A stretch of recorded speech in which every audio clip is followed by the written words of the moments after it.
Кайырлы күн баршаңызга. Сиздер менен мен Райхан. Менин каналыма кош келипсиздер. Бүгүн мен сиздерге эрекче дамды шоколадды печеньенин рецептимен бөлүшемин. Кабыл алыңыздар. Міндетті түрдө видеону соңуна чейин караңыздар. Жасалуу да оңай, дәмі де керемет.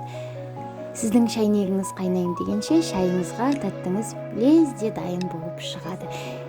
Каналга тиркелип коюңуздар, лайк басып, комментарий жазыңыздар. Ыдысыбызга эриген сары майымызды, одан соң үстүнө кантымызды және бір жұмыртқамызды салып, шанышкынын немесе венчиктин көмегімен жакшылап бір келкі кылып араластырып аламыз.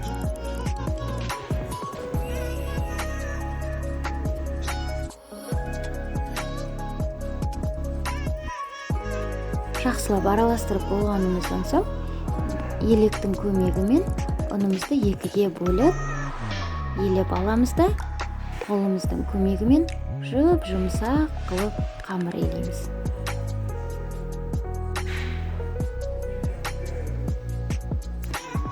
Міндетті түрдө экиге бөлүп илеңиздер, себеби сол кезде камырларыңыз адемі болуп, жып-жумсак, бір келкі болуп иленип чыгады.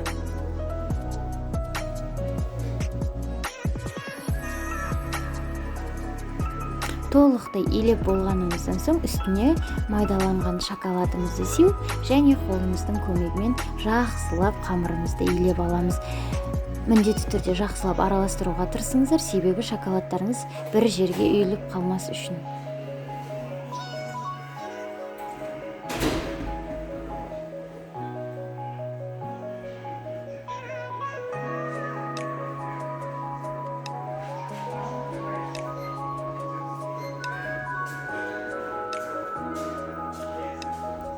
Камырымызды илеп болганыбыздан соң тактайшанын үстүнө колбаса сыяктуу осулай орнотуп аламыз да, шетинен жылып форма жасайбыз. Мен карапайым домалак форма жасадым.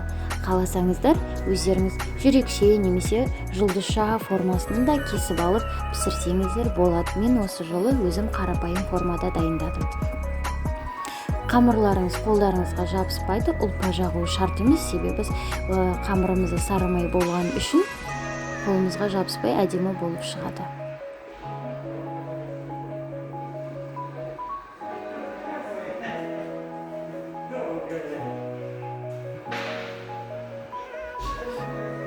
Осылайша барлыгын видеода көрсөтүлгендей жасап аласыздар.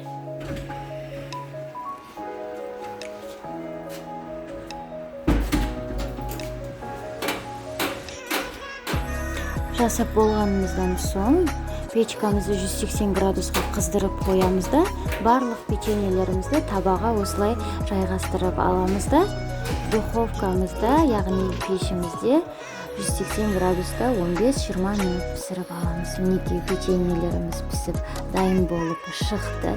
Дамы өтө керемет, чаймен керемет болуп чыгады.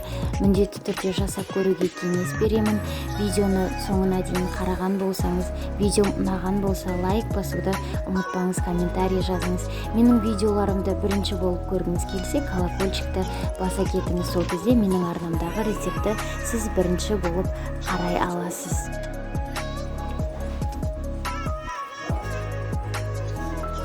Келесиде керемет рецепттермен сиздерге міндетті түрдө бөлүшемин.